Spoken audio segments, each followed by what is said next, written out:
성공한 사람들은 모두 감사를 느끼라고 하는데 저는 그냥 제 삶이어서 바뀌기만을 원해요.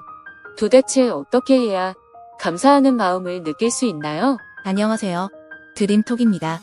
오늘은 제가 유튜브를 개설하기까지 큰 영감을 주었던 두 친구의 인생에 대해 이야기하려고 합니다. 그리고 이 이야기를 통해 성공한 사람들에게 공통적으로 나타났던 가장 중요한 변화에 대해서도 알아보겠습니다. 매도 먼저 맞는 게 낫다고 인생이 잘 안 풀린 친구의 이야기 먼저 시작해볼게요. 이 친구는 아주 가난한 환경에서 태어납니다. 부모님은 두 분 다 정신병을 앓았기 때문에 생계급여로 생활을 해야 했고 겨울철이 되면 동상에 걸리는 열악한 환경에서 지냈습니다. 아버지는 알코올 중독이 심해 매일 술을 마시고 가정폭력을 했고 친구는 자주 우울해졌죠. 그래도 이 친구에게는 소소한 재능이 하나 있었는데 바로 글 쓰는 능력이었습니다. 각종 대회에 나가서 상도 타게 되면서 친구는 아주 자연스럽게 작가가 되겠다는 꿈을 꾸게 됩니다. 그러나 중학교에 입학하고 주변 친구들의 상황과 자신의 상황을 비교하면서 자신이 처한 환경에 대한 불만을 품게 되고 방황을 시작합니다. 불행한 가정 환경에 대한 분노와 자기 혐오를 느끼면서 공부에는 전혀 집중하지 못했고 오로지 집을 떠나 밖에서 친구들과 시간을 보내는 데만 몰두합니다. 당연히 성적은 끝없이 하락했고 자신이 어떤 꿈을 꿨는지조차 잊게 되죠. 내신 성적에 맞춰 원하지도 않는 고등학교에 진학을 했지만 다행히 좋은 선생님을 만나 다시 글쓰기에 관심을 가게 되었고 문학 선생님께 재능을 인정받아 작가를 하면 좋겠다는 조언도 듣게 됩니다. 그러나 그 친구는 그 조언을 외면하는데요. 작가가 되면 돈 벌기가 힘들다는 말을 주변 어른들한테 많이 들었기 때문이죠. 쓸데없이 글 쓸 시간에 공부를 1시간이라도 더 하라는 말을 들었고요. 인터넷에 찾아보니 작가가 되어서 대박을 치지 않는 이상 한 달에 80만 원 정도 번다고 나오고 이 모든 주변의 말들을 조합해 봤을 때 작가가 되는 건 답이 없다는 결론을 내립니다. 우선 취업 먼저 하고 돈을 벌어서 나중에 내가 하고 싶은 걸 하자. 결국 그 친구는 성적에 맞춰 비교적 취업이 잘 된다는 학과에 지원을 하게 됩니다. 관심도 없던 분야에 대한 공부를 한다는 게 힘들었지만 학점을 잘 받아야 취업에 유리하다고 하니까 공부에 매달렸습니다. 그렇게 4점 이상의 학점과 여러 스펙을 쌓고 졸업을 했지만 그 친구는 왠지 자신이 없었다고 해요. 특별한 이유는 없었지만 왠지 모르게 자신은 항상 부족하다고 느껴졌고 충분한 성적을 가지고도 대기업에 들어가긴 힘들 거라는 막연한 생각이 들었다고 합니다. 좋지 못한 가정 형편으로 인해 타인과 끊임없이 비교하는 습관이 생겼고 매사 알 수 없는 열등감을 느끼게 되었던 거죠. 결국 이 친구는 자신의 생각대로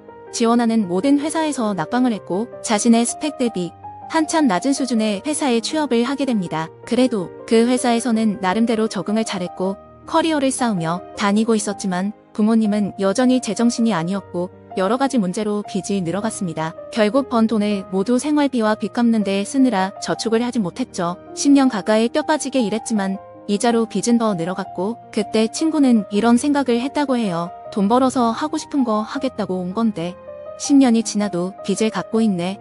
내 인생 망했구나. 너무 암울한 얘기만 들려드린 것 같아서 이제 B 친구 이야기도 들려드릴게요. 이 친구도 A 친구와 비슷한 가정 환경에서 태어났어요. 부모님이 아프셨기 때문에 이 친구를 양육하거나 경제적 활동을 할 수가 없었고 그래서 이 친구는 이곳저곳 친척들에게 맡겨지다가 7살 때 시골에 사시던 외할머니 집에 정착해서 자라게 됩니다. 이 친구의 외할머니는 굉장히 긍정적인 성격이셨고 친구는 외할머니와 시골에서 이런저런 경험을 하며 날은 즐겁게 성장을 합니다. 이 친구는 태생적으로 유머가 있는 편이어서 친구들과의 관계도 좋았고 가까운 곳에 사는 친척과도 친밀한 관계를 유지하면서 가난한 환경 속에서도 나름대로 즐거움을 찾아 지내게 됩니다. 초등학교 고학년이 되면서는 좋아하는 연예인에 푹 빠지게 되는데 가난하기 때문에 돈이 없었지만 학교 끝나고 아르바이트를 해서 돈을 모아서 몇 년간 팬 활동을 이어갑니다. 그 경험을 통해 이 친구는 자신이 뭔가를 좋아하면 푹 빠지는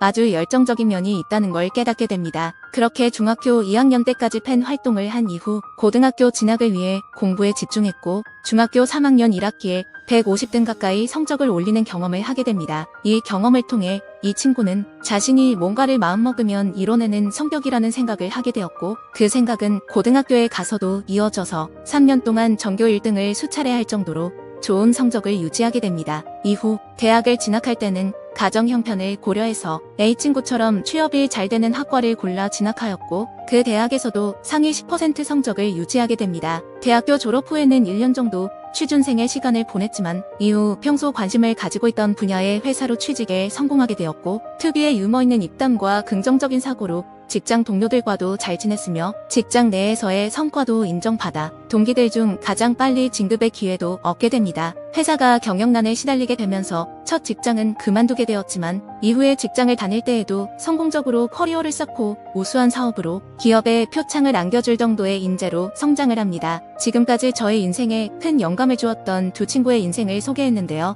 두 친구는 극명하게 다른 인생을 살았지만 한 가지의 공통점이 있었습니다. 바로 자신이 생각했던 대로 되었다는 것이죠. A 친구는 자신만의 재능이 있고 제3자가 그 재능을 인정해줄 정도였음에도 불구하고 그 재능으로 성공할 수 없다는 본인의 생각에 갇혀 꿈을 포기했습니다. 그리고 자신이 남과 비교하면서 부족하다는 생각을 할 때에는 다른 사람들도 그 친구의 능력을 알아주기가 힘들었죠. 어렸을 때부터 가난에 익숙해진 탓에 돈을 모으는 건 힘든 일이라 생각했고 성인이 되어서까지 아무리 열심히 일해도 빚을 갚는데 돈을 다 쓰는 현실을 살았습니다. 언젠가 돈을 모아 하고 싶은 걸 하겠다고 생각했지만 돈을 모을 수 없었기 때문에 그 언젠가는 다음 생에나 가능한 인생이었죠. 반면에 B 친구도 자신이 생각한 대로 인생을 살았습니다. 자신이 좋아하는 것에 푹 빠져 지내는 시간도 가져본 뒤 본인이 무언가에 한번 빠지면 열정을 다한다는 사실도 알게 되었고 자신이 한번 이루겠다고 결심한 일은 반드시 이뤄내는 사람이라는 것도 알게 됩니다. 그러한 생각들은 반복되는 성취 경험을 통해 더욱 확고해졌죠. 그렇게 그 친구는 자신이 선택한 분야에서는 잘 할 수 있겠다는 생각을 하게 되고 다른 사람의 인정을 받을 정도로 성과를 얻어냈죠. 가난과 부모님의 아픔이라는 이 공통적인 과거를 가지고 어떻게 이 두 친구는 전혀 다른 삶을 살게 된 걸까요? 그런데 여기서 더 놀라운 사실이 있습니다. 이 이야기는 사실 한 사람의 이야기예요.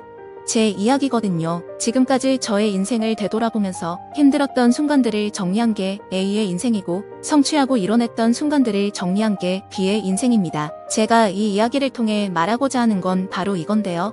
제 인생이 잘 풀렸을 때나 안 풀렸을 때나 모두 저의 생각대로 되었다는 거죠. 안 좋은 상황, 최악의 상황이라고 생각했던 것도 돌아보니 사실 최선의 상황이었고 한계는 늘 저의 생각이었던 거죠. 부모님이 두 분 모두 아프셨다는 것이 어떻게 최선의 상황이라고 생각하실 수 있어요. 저도 한때는 제 인생에 불만을 많이 가지고 있었으니까요. 하지만 어느 날 직장에서 저와 비슷한 어린 시절을 겪은 대상자를 만나 상담을 진행하는데 문득 이런 생각이 들더라고요. 부모님이 두 분 다 아픈 경우에는 어떤 경우의 수가 펼쳐질 수 있을까? 부모님이 애가 친척이 없어 결국 그 아픈 부모님을 자녀가 오로지 혼자 감당하고 살아나가야 하는 삶이 있을 수 있겠지. 어떤 경우에는 친인척들이 그 부모가 아이를 감당할 수 없다고 결정해서 보육원에 보냈을 수도 있어. 아니면 나라에서 분리조치를 시켜서 생활시설 같은 데에 입소하게 했을 수도 있겠다.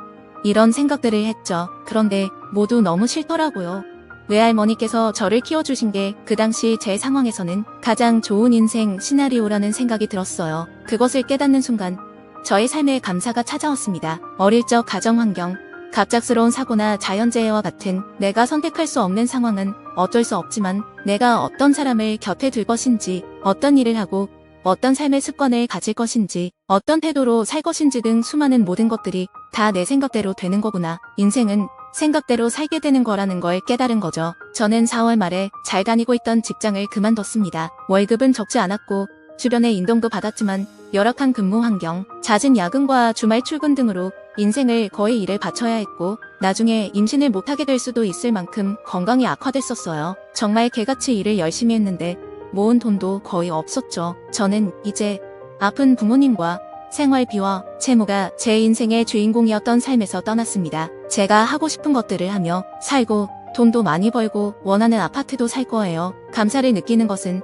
수많은 성공한 사람들이 성공 전에 경험했던 가장 중요한 변화입니다. 뇌과학적으로 인간은 감사한 마음을 느낄 때 엔돌핀이 분비됩니다. 엔돌핀이 분비되면 마음의 평화가 찾아오죠. 그러한 변화는 다시 긍정적인 사고로 또 행동의 변화로 이어집니다. 여러분의 인생에도 분명히 감사할 것이 있을 겁니다. 하지만 힘든 일이 있으면 그 감사할 것들을 자주 잊게 되죠. 감사할 것들을 잊지 않기 위해 오늘은 자신이 감사하다고 느끼는 것을 영상에 댓글에 적어보시는 건 어떨까요? 가끔 삶에 지친다고 느낄 때면 돌아와서 댓글을 확인해 보시고 다시 감사로 가득한 마음을 얻고 가셨으면 좋겠습니다.